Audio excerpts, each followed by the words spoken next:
जय हिंद साथियों, आज तारीख है 7 जनवरी 2024, दिन है रविवार। तो स्टार्ट करते हैं आज का मोस्ट इंपोर्टेंट करंट अफेयर। जो भी बड़ी बात निकल के सामने में आता है वो सारे क्वेश्चन आपके सामने मैं बात करता हूं। तो चलिए प्रारंभ करते हैं।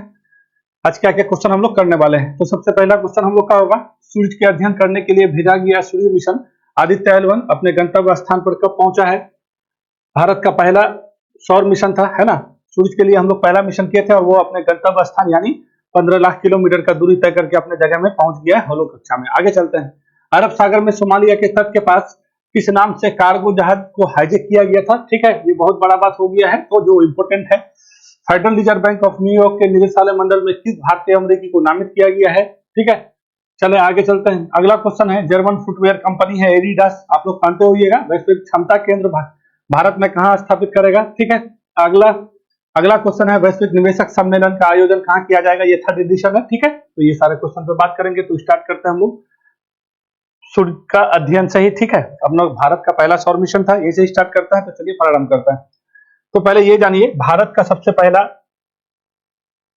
सबसे पहला हम लोग का जो है सूर्य के अध्ययन के लिए कोई पहले मिशन जो किए थे वही मिशन का नाम रखा गया था आदित्य L1 और इसको छोड़ा गया था 2 सितंबर 2023 को। ठीक है ना, PSLV C57 से, और ये फाइनली आपका पहुंच चुका है। तो वही क्वेश्चन है और बहुत इंपॉर्टेंट है, और इंपॉर्टेंट है तो आपको जानना जरूरी है। ठीक है ना।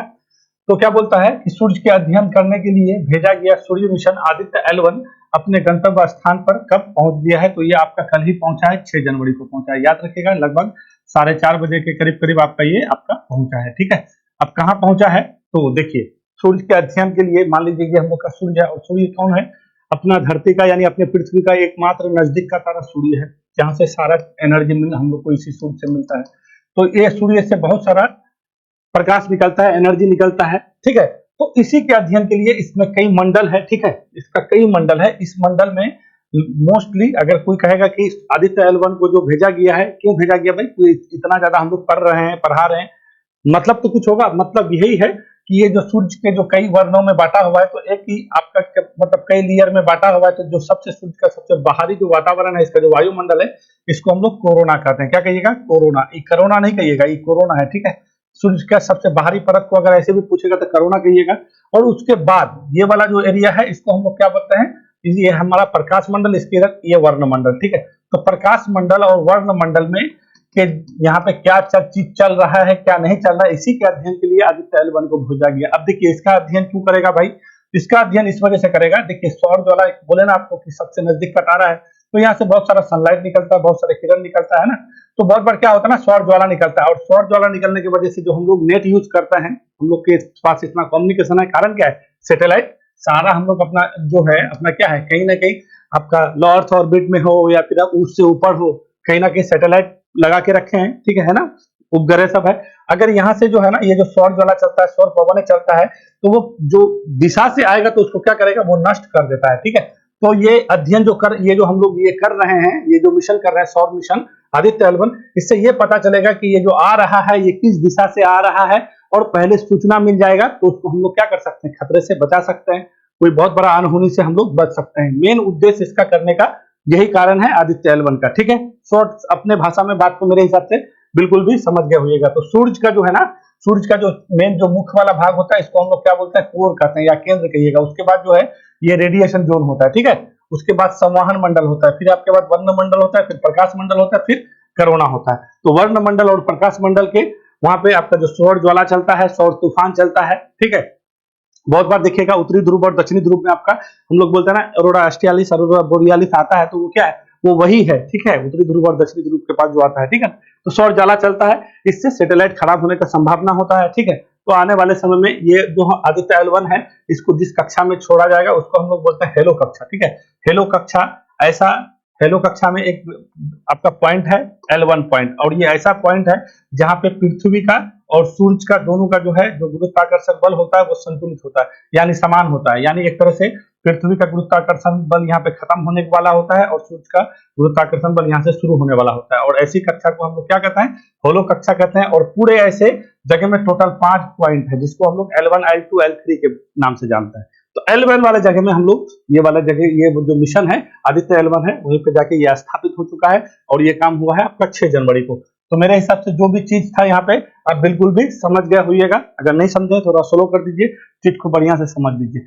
अपना पृथ्वी का एक नजदीक का तारा सूर्य है, ठीक है ना, उसके पास सौरमंडल है। अब वही सौरमंडल का हम लोग अध्ययन करते हैं, यहाँ पे बहुत सारे सैटेलाइट है, बहुत सारा कुछ होता है, ठीक है ना। उसी के खतरा से बचने के लिए, कि खतरा होने से पहले, कोई भी अनहोनी होने से पहले ये जो मिशन है ये हम लोग को सूचना दे देगा। और वो कहाँ पे स्थापित किया गया है, होलो कक्षा में, लैग्रेंज पॉइंट में, ठीक है, यही याद रखिएगा। और ये कब पहुंचा है, 6 जनवरी को पहुंचा है। छोड़े थे कब, तो छोड़े थे 2 सितंबर को। ये तो बात आप पहले ही आते ही बोले, 2 सितंबर 2023 को छोड़े थे। कितना दूरी जाना है, तो ये हेलो कक्षा है ना, ये पृथ्वी से 15 लाख किलोमीटर की दूरी पे, कितना कहिएगा, 15 लाख यानी 1.5 मिलियन। यही कहिएगा कि पृथ्वी से सूर्य की दूरी कितना है, तो पृथ्वी से सूर्य की दूरी 150 मिलियन पॉइंट 99, ठीक है, इतना किलोमीटर दूरी है, याद रखिएगा, ठीक है ना। पृथ्वी से सूर्य की दूरी लगभग 150 मिलियन किलोमीटर, याद रखिएगा। और ये छोड़ेगा कितना, तो 1.5 मिलियन, यानी कहने का मतलब है 1% की दूरी पर जाके इसको स्थापित करना है। किसको, आदित्य L1 को। ये हो चुका है।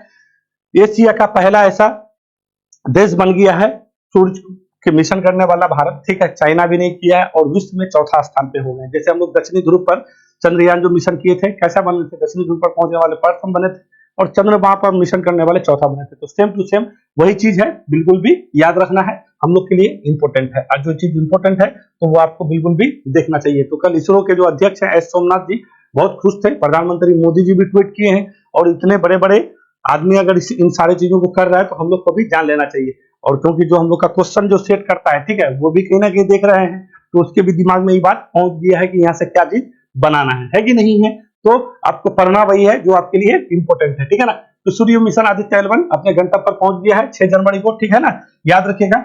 और देखिए 5 जनवरी को ना राष्ट्रीय पक्षी दिवस भी मनाते हैं, थोड़ा सा याद रख लीजिएगा ये चीज, ठीक है। ये क्वेश्चन नहीं बनाए, कोई खास नहीं है, बट आपको हम बोल दिए, ठीक है। राष्ट्रीय पक्षी दिवस 5 जनवरी को मनाते हैं। अब चलिए आगे चलते हैं।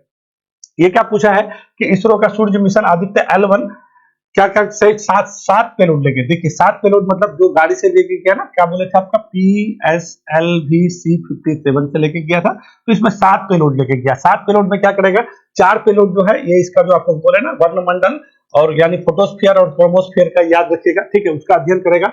और जिसका जो 3 पेलोड है, 3 पेलोड जिस कक्षा में रहेगा उसके कोण को, इसकी डिग्री को, वही का अध्ययन करेगा। तो टोटल कितना पेलोड लेके गया है, तो क्या कहिएगा, 7 पेलोड लेके गया, ठीक है। 7 पेलोड लेकर के हेलो कक्षा में L1 पॉइंट तक यानी लैग्रेंजियन पॉइंट याद रखिएगा, पॉइंट तक उपग्रह पहुंचने वाला एशिया का पहला और विश्व का चौथा राष्ट्र बन चुका है। तो ये हम लोग के लिए बहुत उपलब्धि की बात है। हम लोग क्या वीनस पे जाने वाले हैं, अभी हम लोग का बहुत सारा मिशन होने वाला है, इसरो बोल भी चुका है, ठीक है, कि हम लोग जो है 5 वर्ष में बहुत बहुत सारा सैटेलाइट हम लोग लॉन्च करने वाले हैं, ठीक है ना।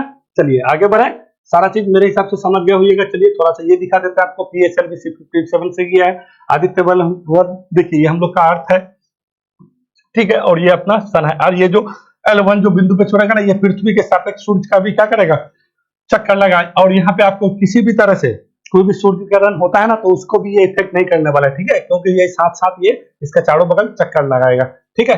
तो बिल्कुल भी याद रखिएगा कि इसको कोई भी एक ऐसा जगह L1 लैग्रेंजियन पॉइंट, ये पॉइंट ऐसा है सबसे मतलब सुरक्षित जगह माना जाता है L1। जो आपको बोले ना कि 5 जगह, देखिए L1, L2, L3, L4, L5, तो इन 5 जगहों में से सबसे सुरक्षित जगह माना जाता है L1, जहाँ पे किसी भी तरह का कोई भी प्रभाव नहीं है। 2 सितंबर को ये मिशन किए थे, ठीक है, और हम लोग फाइनली आज पहुंच गए हैं। तो अभी हम लोग C58 से क्या भेजे थे, एक्सपोसेट को भेजे थे। बिल्कुल भी याद रखिएगा, ये सब जितना भी चीज बताता है तो बिल्कुल भी ध्यान रखिएगा, ठीक है। अभी क्या बोल PSLV-C58 से क्या बोले थे, एक्सपोसेट भेजे थे। आपको बताए थे ब्लैक होल हो या न्यूट्रॉन हो, वहां से कोई भी चीज, कोई भी आपका एक्सरे आता है तो उसका क्या दशा, कहां से आ रहा है, कितना दूरी से आ रहा है, किस दिशा से आ रहा है, कितना चार्ज का है, कौन सा पार्टिकल है ना, उनके बारे में एक्सपोसेट पता करेगा, जिससे ब्लैक होल के बारे में पता चल सकता है, न्यूट्रॉन तारा के बारे में पता चल सकता है, कोई भी लाइट का स्रोत के बारे में पता चल सकता है। उसका काम किसका है, एक्सपोसेट का है, ठीक है। अभी आपको बोले थे हम लोग का GSAT-20 भेजने वाले हैं, ठीक है। वो किसको भेजने वाले थे, फाल्कन 9 से बोले थे, जो एलन मस्क की कंपनी है, उसी से बात मतलब करार हुआ है कि नहीं है। तो इतना सारा चीज को आपको बिल्कुल भी याद रखना है, जो भी, क्योंकि साइंस एंड टेक से संबंधित चीजें यहाँ से आपके लिए इंपोर्टेंट हो जाता है। जब इंपोर्टेंट हो जाता है तो आपको बिल्कुल भी जानते चलना है। चलें आगे बढ़ते हैं। अब आइए अगला क्वेश्चन क्या है, अरब सागर में सोमालिया के तट के पास किस नाम से कार्गो जहाज को हाईजैक किया गया है। ठीक बोलता है कि अरब सागर के सोमालिया के तट के पास जो है किस नाम के कार्गो शिप, ठीक है, जिस हम लोग बोलते हैं ना मालवाहक, तो वही है कार्गो शिप है, यानी कार्गो जहाज को हाईजैक कर लिया गया है। तो इंपोर्टेंट है, देखिए हुआ क्या है ना, जो भारतीय हम लोग का नौसेना है ना, नौसेना में एक सेना काम करती है जिसको हम लोग क्या बोलते हैं, मार्कोस कहता है। ये मार्कोस का ये बहुत बड़ा उपलब्धि है। आप लोग अगर न्यूज़पेपर पढ़ते हुए अगर देखिएगा 2 दिन से, ये गुरुवार का घटना है, तो शुक्रवार को ये सारा चीज रेस्क्यू किया गया और फाइनली अपना वीडियो भी भारतीय जो आपका नौसेना है वीडियो भी जारी किया, और वीडियो जारी करने के बाद ये आपका आ गया है चर्चा में। तो हम लोग को बिल्कुल भी जानना है, तो मार्कोस के द्वारा वो जो जहाज था ना, ये जहाज है, ये जहाज जो था, इस जहाज का नाम है MV लीला नॉरफॉक। याद रखिएगा, ये MV लीला नॉरफॉक ये मालवाहक जहाज था, ये आ रहा था। देखिए ये जहाज था क्या, ये जहाज ना आपको यहाँ से लेकर आपको बिल्कुल भी अच्छा से समझ में आएगा। देखिए सबसे पहले ये जानिए कि ये जो आपका जहाज है, ये जो मालवाहक जहाज है, इस जहाज को जो आप देख रहे हैं, ये जहाज फाइनली कहाँ जा रहा था, ब्राजील से निकला था। कहाँ से निकला था, बिल्कुल भी जो बोल रहे हैं उसको तो बिल्कुल भी याद रखिएगा, ठीक है। ब्राजील से निकला था और जा कहाँ रहा था ये, तो ये आपका बहरीन जा रहा था। बहरीन समझते हैं ना, बहरीन का राजधानी मनामा, वही बहरीन, ठीक है। बहरीन जा रहा था, ठीक है ना, ये बहरीन जा रहा था ब्राजील से। और इस जहाज में जो झंडा लगा हुआ था, लाइबेरिया का लगा हुआ था। अब लाइबेरिया कहाँ है ये भी आपको बताते हैं। लाइबेरिया ना अटलांटिक महासागर जो है, देख रहे हैं ना, तो अफ्रीका महादेश का पश्चिमी तट पर अटलांटिक महासागर से सटा हुआ एक देश है लाइबेरिया। भी हम दिखाते हैं, छोटा सा देश है, ठीक है ना। तो यही लाइबेरिया का झंडा लगा हुआ था और इसमें कुछ हम लोग का भारतीय थे। तो टोटल इसमें कितना भारतीय थे, 15 भारतीय थे और बाकी 50-60 दूसरे थे, ठीक है। तो ये सारे लोग को, ये जहाज जब उधर से आ रहा था तो सोमालिया के तट के पास क्या कर लिया, इसको हाईजेक कर लिया। कौन, सोमालिया। आपको और एक दिन बोल रहे थे कि यहाँ पे जो है समुद्री लूटपाट का अड्डा शुरू से रहा है, ये है सोमालिया। देखिए सोमालिया का जो है ना बहुत बड़ा, इसके पास क्या है, तट है। देखिए इतना बड़ा तट है, ठीक है। और ये हॉर्न ऑफ अफ्रीका में आता है। अब कोई भी जहाज यहाँ से आपका रेड सागर से होते हुए, बाबुल मंदिर से होते हुए, अदन की खाड़ी से होते हुए इधर से ही आएगा ना, इधर से आके फिर उधर जाएगा। तो यहाँ पे हमेशा ना लूटपाट होता रहता है। और अभी लूटपाट का घटना ज्यादा, ये हाईजेक का, किडनैपिंग का घटना ज्यादा इस वजह से, क्योंकि आपको बोले थे यमन में एक लोग हौती लोग रहते हैं, हौती विद्रोह जिसको ईरान समर्थित लोग हैं, ठीक है। हौती लोग रहते हैं और ये हौती लोग, ये जो आपका लाल सागर है, यहाँ पे बहुत ज्यादा लूटपाट कर रहे हैं। तो इन लोग क्या इंस्पायर हो गए, पहले भी करते थे मगर बीच में घटना कम हो गया था। अब जो ये लोग कर रहे हैं तो सोच रहे क्या रही, तो बहुत आसान काम है, फिर हम लोग शुरू करता है। तो यहाँ पे लूटपाट का मामला अभी बढ़ गया है। ये लोग का पुराना काम है, क्योंकि देखिए ये देश है ना, बहुत गरीबी, इन्फ्लेशन बहुत रहता है, बहुत गरीबी लोग है। सिर्फ ये लोग का यही काम है, हर दिन तख्ता पलट होता रहता है। तो सोमालिया याद रखिएगा, हॉर्न ऑफ अफ्रीका में इसका राजधानी है मोगादिशु, ठीक है ना। बहुत बड़ा इसका समुद्री तट है और यहीं पे आपका ये जहाज को हाईजेक कर लिया गया था यहाँ के लूटरों के द्वारा, ठीक है। तो जैसे ही भारतीय नौसेना ने इसको बोला कि आप हम लोग का भारतीय को छोड़ दो, तो फिर ये गया वहां पे। तो जब तलाशी हुआ, नहीं होता है कि सैनिटाइज किया, तो सैनिटाइजेशन के दौरान वहां पे कोई मिला नहीं, फाइनली सब कुछ निकल गया था और टोटल 21 व्यक्ति को रेस्क्यू किया गया, सारे लोग मिल गए और जहाज भी मिल गया है। तो ये हम लोग का खबर भारतीय नौसेना का। अब देखिए अभी भारतीय नौसेना का भी कदम बढ़ गया है, ठीक है। हम लोग का जो है भारतीय नौसेना के अध्यक्ष कौन है, आर हरि कुमार है ना, तो कद बढ़ गया। क्यों बढ़ गया है, देखिए यहाँ पे लाल सागर ये वाला एरिया जो देख रहे हैं ना, यहाँ पे आपको बोले ना हौती लोग जो यमन में विद्रोही गुट है, ठीक है। तो यहाँ पे जो भी मालवाहक जहाज जाता है, इजराइल और फिलिस्तीन का लड़ाई को लेकर ये लोग यहाँ पे काम कर रहे हैं। तो अमेरिका बहुत ज्यादा परेशान है और अमेरिका इन लोग का कुछ बिगाड़ नहीं पा रहा है। और भारतीय नौसेना जो है यहाँ पे देखिए इतना बड़ा काम कर लिया, तो इससे क्या है ना कि अमेरिका से भी हम लोग ऊपर निकल चुके हैं, ठीक है। एक तरह से अमेरिका को भी हम लोग टक्कर दे चुके हैं। जो काम अमेरिका नहीं कर पा रही, वो काम हम लोग क्या करते हैं, चंद मिनट में कर ले रहे हैं, ठीक है। और यहाँ पे एक आपका एक संगठन भी बना था, ठीक है, प्रोस्पेरिटी गार्जियन, ठीक है ना। तो उसको भी याद रखिएगा, उसी में भारत को क्या बुलाया भी गया है कि आप लोग आइए इस संगठन में जुड़िए, क्योंकि अब भैया ये वाला एरिया मेरा संभल नहीं रहा है, ठीक है। आपको थोड़ा सा सपोर्ट चाहिए, है कि नहीं। देखिए अमेरिका के पास फाइनली क्या है ना, पूरा देश को लड़वाता है, पूरा दुनिया को लड़वाता है, और लड़वाने के चक्कर में ये सब जगह अपना नौसेना रख दिया है। अब ये कहाँ कहाँ देखेगा, देखिए आपका ताइवान में अलग है, यूक्रेन रूस का घटना अलग है, आपको उस दिन भी बोले थे, मतलब यहाँ पे इसराइल वाला घटना अलग है, अलग अलग जगह इसका कहानी चलता रहता है। तो ये लोग पड़ गया है ठंडा, ठीक है ना। तो हम लोग का भारतीय नौसेना का बहुत ज्यादा प्रशंसा हुआ है, तो इस प्रशंसा को हम लोग को बिल्कुल भी जानना है, ठीक है। और बहुत इंपॉर्टेंट है। तो सोमालिया समझ गया ना, सोमालिया का ये तट याद रखेगा। यहाँ पे 2-3 चीज याद रखना है, ये अरबियन सी का आता है, अरब सागर का आता है, हिंद महासागर है, अदन की खाड़ी याद रखिएगा, यहाँ पे बाबुल मंदेव है, ठीक है। जो हम लोग का जो है ये वाला स्टेट को याद रखना है, ये आपका लाल सागर है, ठीक है ना। और यहीं से कोई भी जहाज जाता है, कहाँ से आ रहा था, ब्राजील से आ रहा था, जा कहाँ रहा था, बहरीन जा रहा था। कहाँ का झंडा लगा हुआ था, तो लाइबेरिया का झंडा लगा हुआ था। लाइबेरिया कौन है भाई, उसको भी आपको हम दिखा देते हैं। देखिए लाइबेरिया एक पश्चिमी, मतलब आप जो अफ्रीका है ना, अफ्रीका देश का पश्चिमी तट पे यहाँ पे है आपका लाइबेरिया, बहुत छोटा सा देश है, ठीक है। ये आपका लाइबेरिया है और यही लाइबेरिया जो है ना आपका, यहीं का झंडा लगा हुआ था ये। तो ये ऐसे करके ऐसे करके ऐसे करके यहाँ से ऐसे करके ये बहरीन यहाँ जा रहा था, ठीक है। तो ये बात याद रखिएगा। टोटल 15 भारतीय थे और सारे लोग क्या हो गए हैं, बच गए हैं, ठीक है ना। तो भारत माता की जय का जयकारा भी लगाया है। बहुत ज्यादा ये आपका मीडिया में, मतलब सोशल मीडिया में, पेपर में आपका ट्रेंडिंग में है। तो अगर आप लोग पढ़ते होंगे तो आप लोग को पता होगा, ठीक है ना। तो क्या कहिएगा, एमवी लीला नॉरफॉक। अगर कोई कहेगा कि भारतीय नौसेना जो है कौन से जहाज को रेस्क्यू करके सैनिटाइज किया है, तो भारतीय नौसेना का जो मार्कोस आपको बोले हैं, ठीक है ना, वो नेवी क्या ही काम करता है। तो देखिए, जैसे ही पता चला ना गुरुवार को, तो क्या किया हम लोग, आपको एक बताए थे हम, क्या ये कोलकाता सरेनी और विशाखापट्टनम सरेनी का युद्ध पोत के बारे में बिल्कुल भी बताए थे, जिसको बोले थे प्रोजेक्ट 15A के तहत काम करता है और प्रोजेक्ट 15B के तहत। तो 15B के तहत आपका विशाखापट्टनम श्रेणी का टोटल 5 को करना था और कोलकाता श्रेणी 50A के तहत टोटल 3 को युद्ध पोत बनाना था। तो 3 युद्ध पोत में से एक युद्ध पोत है आपका कोलकाता, दूसरा है चेन्नई, दूसरा है कोच्चि। तो चेन्नई युद्ध पोत को भेजा गया था इस मालवाहक जहाज को बचाने के लिए, ठीक है। तो ये सब चीज बिल्कुल भी याद रखिएगा। आप देखिए, आपका आ गया ना यहाँ पे निकल करके कि कौन सा, तो इस जहाज को बचाने के लिए यहाँ पे जो हाईजैक हो गया था, ये जहाज को बचाने के लिए कौन सा युद्ध भारतीय नौसेना द्वारा कौन सा युद्ध पोत भेजा गया था, तो क्या कहिएगा, आईएनएस चेन्नई भेजा गया था। कौन सा, आईएनएस चेन्नई। और आईएनएस चेन्नई कौन सा प्रोजेक्ट के तहत बनाया गया है, तो प्रोजेक्ट 15A के तहत कौन सा श्रेणी में आता है, तो कोलकाता श्रेणी में। कोलकाता श्रेणी के कितने युद्ध पोत हैं, तो 3 युद्ध पोत है। कौन कौन सा, INS Kolkata, INS Chennai, INS Kochi, ठीक है। तो बिल्कुल भी याद रखिएगा, 3 प्रोजेक्ट बिल्कुल भी आपको याद रखना है, प्रोजेक्ट 15A, प्रोजेक्ट 15B और प्रोजेक्ट 75। तो 75 में आपको बोले थे 6 स्कॉर्पियन पनडुब्बी बनाना था, ठीक है, जो फ्रांस के सहयोग से बना रहे हैं। प्रोजेक्ट 15A के तहत 3 युद्ध पोत बनाना है, प्रोजेक्ट 15B के तहत विशाखापट्टनम श्रेणी का आपका 5 को करना है, ठीक है, जिसमें आपका 4 को करना है, जिसमें से आपको एक बताया था हाल फिलहाल में, एगो इम्फाल का जो है आपका अभी भारतीय नौसेना में शामिल भी किया गया है। यही प्रोजेक्ट 15B का था वो, ठीक है, और वो विशाखापट्टनम श्रेणी का। तो ये बहुत ज्यादा हम लोग के लिए, अब देखिए, समुद्र में राज करना, अगर पूरा दुनिया में फतेह पाना है तो नेवी को मजबूत कीजिए, और नेवी का बहुत ज्यादा प्रशंसा हो रहा है, तो हम लोग को ये बात बिल्कुल भी जान के चलना है, ठीक है ना। भारतीय नौसेना के सभी 15 भारतीय सहित 21 चालक दल को सुरक्षित निकाल लिया गया है। भारतीय नौसेना को बचाव के लिए युद्ध पोत कौन सा था, आईएनएस चेन्नई को भेजा गया था, ठीक है। तो आईएनएस चेन्नई को बिल्कुल भी याद रखिएगा, कौन सा श्रेणी का है, तो प्रोजेक्ट 15A के तहत आता है और कोलकाता श्रेणी का युद्ध पोत है ना। चले आगे चले, ये समझ गए। देखिए, अभी एमवी पोलोटो को भी याद रखिएगा, केम पोलोटो, ये क्या था ना, इस पर ड्रोन हमला हुआ था गुजरात के तट के पास, ठीक है। और गैलेक्सी लीडर को बहुत दिन पहले ये जहाज आपको बताए थे हम, इजराइल और ब्रिटेन के, इजराइल का व्यक्ति का ये जहाज था, इसको भी किडनैप कर लिया गया था, किसके द्वारा, हौथियों के द्वारा। तो ये भी आपका बहुत ज्यादा चर्चा में था, तो इसको भी याद रखेगा, मगर इसको बिल्कुल भी याद रखेगा। कहां से कहां जा रहा था, ब्राजील से बहरीन जा रहा था। भारतीय लोग थे 15 व्यक्ति थे, ठीक है। चले, मेरे हिसाब से बिल्कुल भी cut to cut, clear to clear.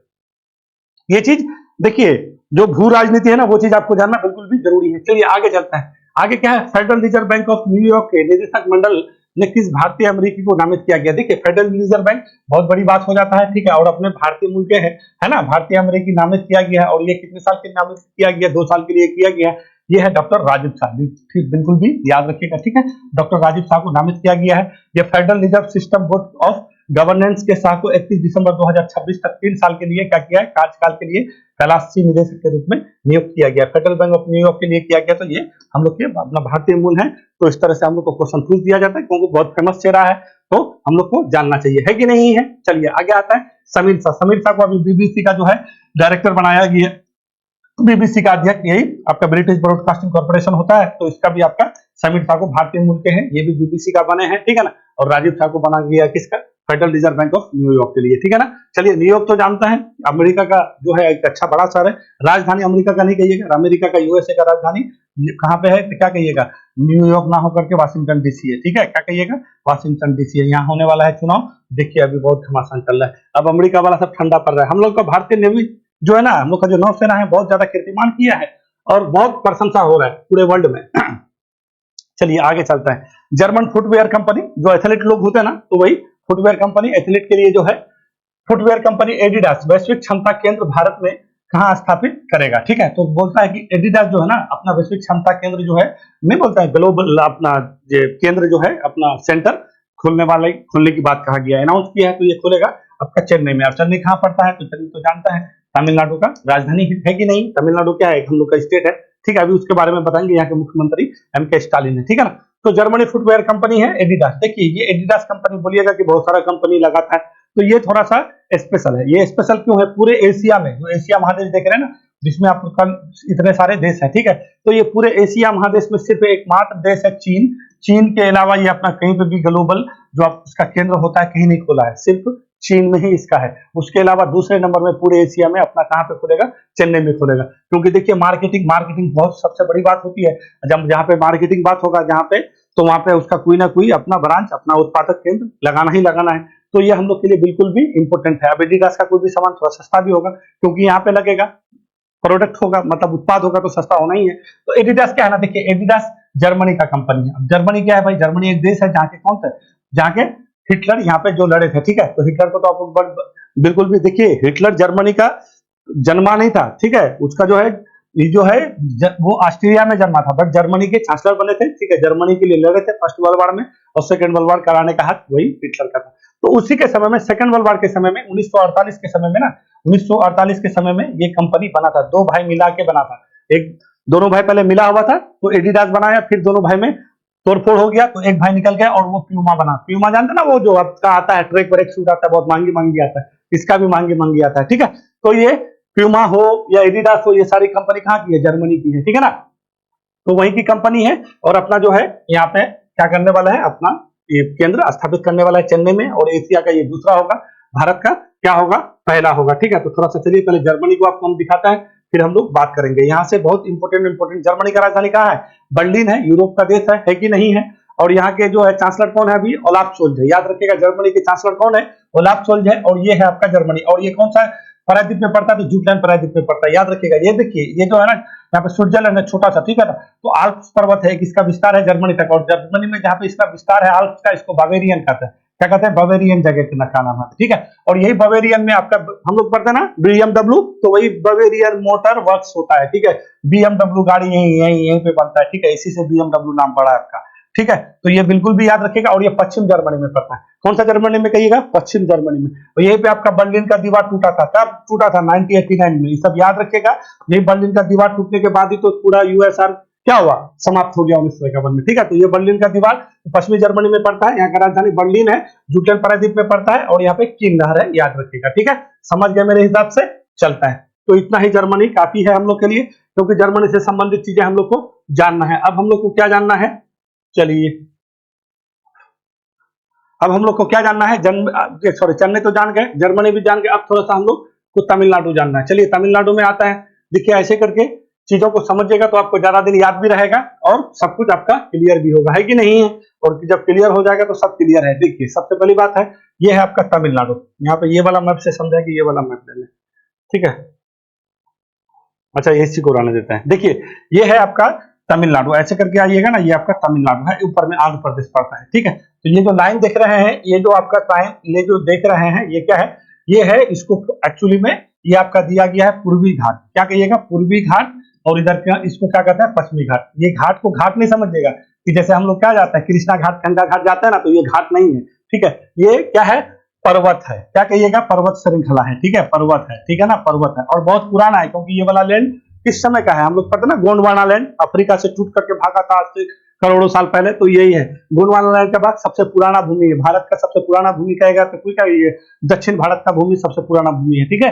तो यही आपका पूर्वी घाट है, पश्चिमी घाट है। और तमिलनाडु का जो स्थिति है वो कौन सा घाट में स्थिति है, तो क्या कहिएगा, पूर्वी घाट। कोई कहेगा कि आपको तमिलनाडु जो है राज्य जो स्थित है पूर्वी घाट में है कि पश्चिमी घाट में, तो क्या कहिएगा, पूर्वी घाट में है। और पूर्वी घाट में जिस एरिया में है तो उसको हम लोग क्या बोलते हैं, ये वाला एरिया को बोलते हैं कोरोमंडल तट। कौन सा तट करते हैं, कोरोमंडल तट। क्योंकि पूर्वी घाट को कई भागों में क्या कर दिया गया, विभाजित कर दिया गया, क्योंकि यहाँ से नदी है, बहुत सारे नदी इधर से निकलता है, जैसे गोदावरी निकलता है, कृष्णा निकलता है, कावेरी निकलता है, बहुत सारे नदी निकलते हैं। और जहां जहां से नदी निकलता है और आगे इधर मुहाना बनाता है, ठीक है, टूट गया, तो वैसे हम लोग क्या पार्टीशन कर दिए हैं, तो उसी का नाम है। तो तमिलनाडु वाले जो तट पे पड़ता है उसको कोरोमंडल तट कहते हैं। फिर ऊपर में आंध्र प्रदेश वाला तट में जाइएगा तो गोलकुंडा तट कहिएगा, उसके ऊपर में जाइएगा तो आपका यहाँ पे उत्कल तट मिलेगा या उत्तरी सरकार तट कहते हैं, ठीक है। तो ये सब चीज बिल्कुल भी याद रखिएगा। तो तमिलनाडु वाला जो तट है उसको कौन सा कहते हैं, कोरोमंडल तट कहते हैं। बात मेरी समझ गए, है ना।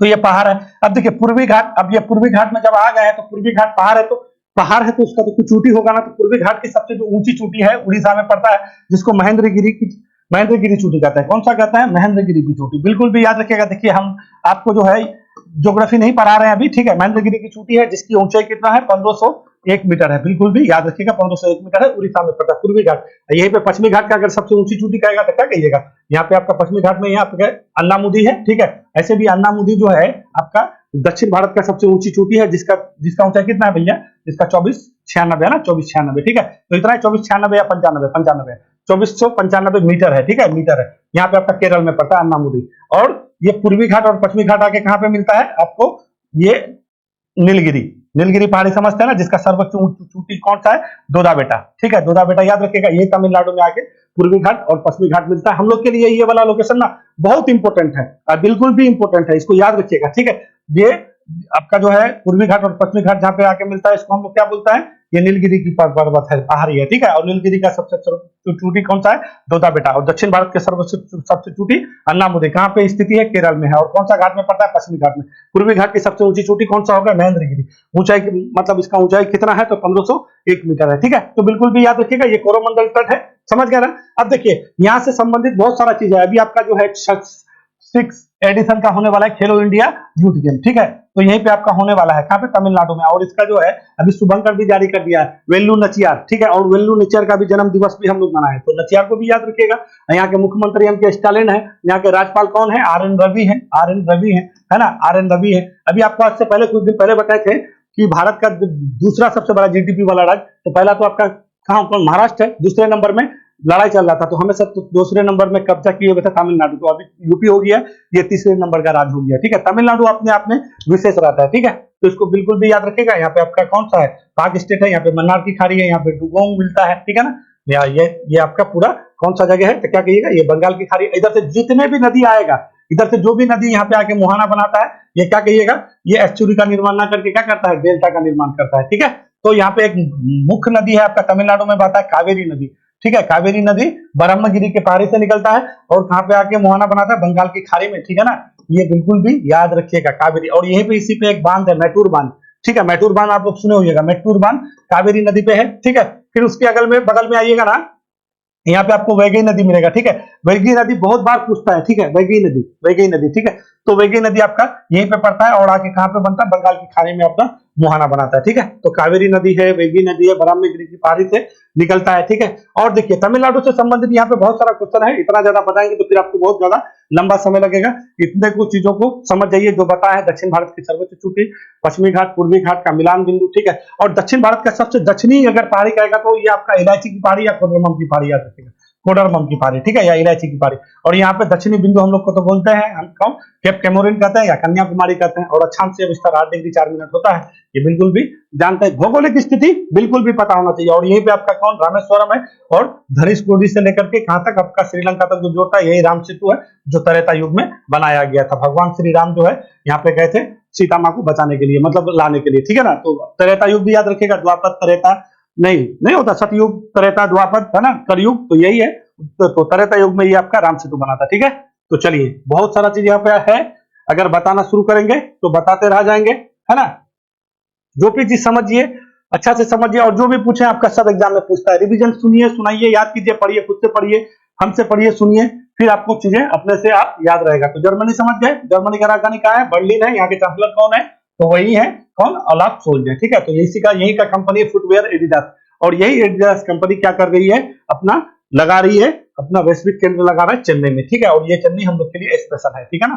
तो यही चेन्नई में आपका अभी बहुत कुछ होने वाला है, ठीक है ना। चेन्नई हमेशा से, देखिए विश्व ओलंपियाड अभी आपका यही चेन्नई में हुआ था, ठीक है ना।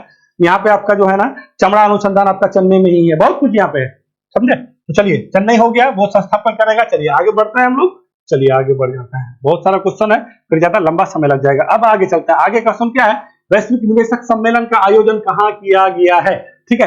तो वैश्विक निवेशक ये 3rd एडिशन है। अभी एक जो है ना आपका अभी हाल फिलहाल में कुछ दिन पहले उत्तराखंड में हुआ था, वहां के मुख्यमंत्री पुष्कर सिंह धामी और जो है गए थे, प्रधानमंत्री मोदी जी गए थे, ठीक है। तो ये क्या है, वैश्विक निवेशक सम्मेलन का आयोजन कहाँ पे किया जा रहा है, तो ये भी आपका चेन्नई में ही किया जा रहा है, ठीक है, चेन्नई में ही किया जा रहा है। ठीक है, चेन्नई से ना संबंधित बहुत कुछ है, आपको यहाँ पे 2-3 चीज हम बताए भी नहीं किए हैं, ठीक है। बहुत कुछ है। देखिए ये ना चेन्नई में, ये तमिलनाडु जो है ना, चेन्नई में ना, यहाँ पे आपका जो है ना बंदरगाह सब बहुत मायने रखता है, ठीक है। और ये सारे बंदरगाह, जो बड़ी बड़ी बंदरगाह है ना, दो प्रकार का, एक प्राकृतिक बंदरगाह होता है, एक कृत्रिम बंदरगाह होता है। तो जो कृत्रिम बंदरगाह का यहाँ पे आपको ज्यादा चीज देखने मिलेगा, जैसे कौन सा, चेन्नई बंदरगाह, और चेन्नई का ही एक सहायक बंदरगाह है, कौन सा बंदरगाह, एन्नोर बंदरगाह, ठीक है, तूतीकोरन बंदरगाह। यहाँ पे आपका कल्पक्कम, कभी तमिलनाडु में गए हुए थे हम लोग के मोदी जी, ठीक है। तो कल्पक्कम में ना यहाँ पे एक परमाणु संयंत्र जो थोरियम से चलता है, ठीक है, उसी का एक यूनिट का उद्घाटन भी किए। फिर अभी आज से पहले, कुछ दिन पहले आपको पता चला, जयशंकर जी रशिया में कुंडन कुलन परमाणु परियोजना को लेकर के यहाँ पे बात किए थे। कुंडन कुलन भी याद रखिएगा,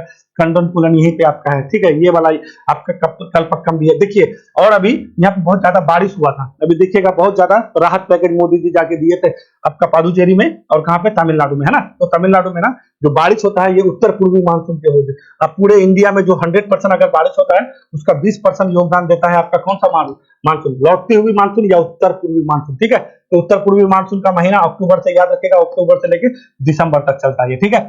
लौटती हुई मानसून कहिए या उत्तर पूर्वी मानसून। तो तमिलनाडु में जो बारिश होगा वो कौन से मानसून से होगा, तो यही मानसून से होगा, उत्तर पूर्वी मानसून से होगा। और पूरे बारिश का 20% बारिश ये वाला एरिया करता है, ये वाला कोस्ट में आपका करता है, ठीक है। तो बिल्कुल भी याद रखिएगा। कोरोमंडल से अक्सर पूछता है कि कोरोमंडल तट में कौन सा मानसून से बारिश होता था, याद रखिएगा उत्तर पूर्वी मानसून से या लौटती हुई मानसून से होता है, और इसका महीना अक्टूबर से लेकर दिसंबर तक होता है। तो यहीं पे होता है ये कोरोमंडल। और यहाँ पे आपका एक बहुत बड़ा बंदरगाह है, चेन्नई बंदरगाह, एन्नौर बंदरगाह, तूतीकोरन बंदरगाह, ये सब क्या है टोटल, आप इसका कृत्रिम नहीं है ये सब, ये जो है सॉरी ये कृत्रिम सारा बंदरगाह, और प्राकृतिक ये वाला तट में ना आपको कृत्रिम बंदरगाह दिखेगा, क्योंकि देखिए इधर डेल्टा का नदी डेल्टा का निर्माण करता है, इधर घाट वाट ज्यादा रहता है तो बनाना पड़ता है, ठीक है। और इधर क्या है ना, ढलान, ये वाला एरिया ना बहुत ज्यादा साफ सुथरा है, इधर समुद्री लहर चलता है, साफ सुथरा रहता है। तो यहाँ पे कृत्रिम बंदरगाह, कोई भी जहाज आराम से आके यहाँ पे लग सकता है, इधर लगने के लिए साफ सुथरा करना पड़ता है ना। तो जब भी अगर कोई कहेगा कि पूर्वी घाट और पश्चिमी घाट में प्राकृतिक बंदरगाह किस घाट में ज्यादा होगा, तो क्या कहिएगा, पश्चिमी घाट में। और कृत्रिम बंदरगाह जब भी होगा तो पूर्वी घाट में होगा। तो ये पूर्वी घाट पश्चिमी घाट को बिल्कुल भी जानते हैं, बिल्कुल भी जानिएगा। ये बहुत प्रत्येक परीक्षा के लिए आपको क्वेश्चन पूछ देता है, बहुत बार पूछता है कि ये जो है नदियां जो है आपका यानी दक्षिण भारत की नदियां ज्यादातर जो है पश्चिमी पूर्वी घाट की तरफ क्यों बहता है, ठीक है। तो आपको यहाँ से पता होना चाहिए कि इधर ढलान ज्यादा है, उधर ढलान कम है। इधर जो नर्मदा नदी और तप्ती नदी बहती है तो ये रिफ्ट घाटी होकर बहता है, रिफ्ट घाटी यानी दरार बोलते हैं ना, दरारी रिफ्ट घाटी होकर बहता है। और इधर ढलान ज्यादा होने की वजह से ये पर्वत क्या हो गया, बहुत पुराना भूमि होने की वजह से ये अलग अलग जगह जगह कट गया, और ये से नदी आकर के आपका बहता है। तो आपको फिर ऐसे हम लोग पढ़ते हैं कि नहीं ये नदी यहाँ पे आगे गिरता है, इधर से कृष्णा आता है, फिर सॉरी गोदावरी आता है, फिर कृष्णा आता है, फिर कावेरी आता है, बहुत सारे नदी आते हैं, फिर इधर जाके आपका बंगाल की खाड़ी में मुहाना बनाता है, ठीक है। तो यहाँ से संबंधित क्वेश्चन आपका हमेशा बनता रहता है, चीजों को समझते चलिएगा, जो भी बताए हैं इंपोर्टेंट बताता है, बिल्कुल भी जानते चलना है। वैश्विक निवेशक सम्मेलन का आयोजन वही आपका चेन्नई में हो रहा है, चेन्नई जहां पे आपके कौन है मुख्यमंत्री, स्टालिन जी है, ठीक है। ये सम्मेलन चेन्नई में 2 दिन तक आयोजित किया जाएगा, यानी आज से प्रारंभ हो गया है, आज और कल चलेगा, ठीक है। तो ये याद रखिएगा 7 और 8 जनवरी को, क्या कहिएगा, 7-8 जनवरी को आपका ये चलने वाला है चेन्नई में। बस इसका मुख्य बात जो है वो ये है कि इस बार जो है ना, इसका जो होता है ना सम्मेलन का भागीदार देश, तो इस भागीदार देश में कुछ कुछ अच्छे अच्छे देश को रखा गया है, ठीक है। तो वो देश आपका कौन सा है, जापान है। सबसे पहले ये जानिएगा, ये शुरू होता है जर्मनी से, जो जर्मनी के बारे में अभी आपको बोले, क्योंकि जर्मनी से ओलाफ शोल्ज का स्टालिन से अच्छा बातचीत हुआ होगा, ठीक है ना, कि नहीं हमको आपके यहाँ पे सब करना है। तो जर्मनी है सबसे पहले, याद रखिएगा, जर्मनी है, डेनमार्क है, सिंगापुर है, दक्षिण कोरिया है, जापान है, फ्रांस है, ऑस्ट्रेलिया है, ब्रिटेन है। इस सम्मेलन में क्या है, भागीदार देश है। ये सारे जो देश बता रहे हैं, ये सारे देश क्या है, भागीदार देश है। कौन सा चीज का, तो वैश्विक निवेशक सम्मेलन का, ठीक है। कहाँ पे आयोजित हो रहा है, तमिलनाडु में आयोजित हो रहा है। ये कौन सा एडिशन है, 3rd एडिशन है, ठीक है। तो भागीदार देश बिल्कुल भी याद रखिएगा। बगल से जाइएगा, यूरोप से जाइए ना, जर्मनी है, यहाँ से लीजिएगा जर्मनी के बाद डेनमार्क, बगले में तो है। डेनमार्क के बारे में बता देना, कि महारानी अभी जो है आपका 14 जनवरी को बोली थी कि हम अपना क्या करेंगे, गद्दी त्याग देंगे, 52 साल तक राज की अपना बेटा को देने वाला है ना। डेनमार्क जुटलैंड प्रायद्वीप में पड़ता है, तो डेनमार्क तो बिल्कुल भी याद रखें, इसका राजधानी कोपेनहेगन है ना। जलवायु ये सम्मेलन के लिए आपका कोपेनहेगन, हम लोग पढ़ते हैं ना कोपेनहेगन का क्या बोलते हैं, बंटवारा जो दिया था, तो कोपेनहेगन तो बिल्कुल भी याद रखेगा। फिर सिंगापुर जान लीजिए, अभी आपका जो है एक आपका हाल फिलहाल में पासपोर्ट इंडेक्स नहीं निकलता, पासपोर्ट पर जो निकलता है पासपोर्ट पर, ठीक है। तो सबसे नंबर 1 पे अभी आपका सिंगापुर ही चल रहा है, ठीक है ना। एशिया का अच्छा खासा देश है ना सिंगापुर, छोटी सी देश है ना। तो सिंगापुर, उसके बाद फिर दक्षिण कोरिया समझ जाइए, कोरिया के साथ अलग हुआ था, उत्तर कोरिया दक्षिण कोरिया। फिर जापान है, जापान में सुनामी आया था। फ्रांस तो जानते ही 26 जनवरी को आने वाले हैं यहाँ के कौन, यहाँ के राष्ट्रपति आने वाले हैं ना, ये आपका मैक्रोन जी, हम लोग का 26 जनवरी के मुख्य अतिथि होने वाले हैं फ्रांस के, ठीक है। ऑस्ट्रेलिया के एंथनी अल्बनीज है, ऑस्ट्रेलिया में क्वाड देश सदस्य, मतलब समूह का सदस्य है ऑस्ट्रेलिया। ऑस्ट्रेलिया में कितना सदस्य, ये क्वाड में कितना सदस्य, जापान, भारत, ऑस्ट्रेलिया और यूएसए। तो ऑस्ट्रेलिया उनमें से एक है, इसके प्रधानमंत्री एंथनी अल्बनीज है। अब ब्रिटेन तो जानते हैं, अपना भाई भतीजा जो है कौन है, ऋषि सुनक जी यहाँ के प्रधानमंत्री है ब्रिटेन के, ठीक है ना। और हम लोग इसके गुलाम भी रहे हैं, अभी फाइनली हम लोग गुलाम बना लिए हैं, है कि नहीं है। तो ये बड़ी बात है, हम तो बहुत खुश होते हैं इसको जब भी देखते हैं, ठीक है। बड़े दिन हम लोग पे शासन किया था, लो अब शासन कर रहे हैं हम लोग, है ना। अरे हम नहीं कर रहे हैं, हमारा कोई अपना देसी भाई तो कर रहा है ना। तो ये बहुत बड़ी बात है। चले आगे बढ़ता है, आगे बढ़ेंगे नहीं, ओ देखिए अब तो आगे कुछ है ही नहीं, चले ना, आगे कुछ नहीं है। तो ये इतना सारा क्वेश्चन था आपके लिए, ठीक है।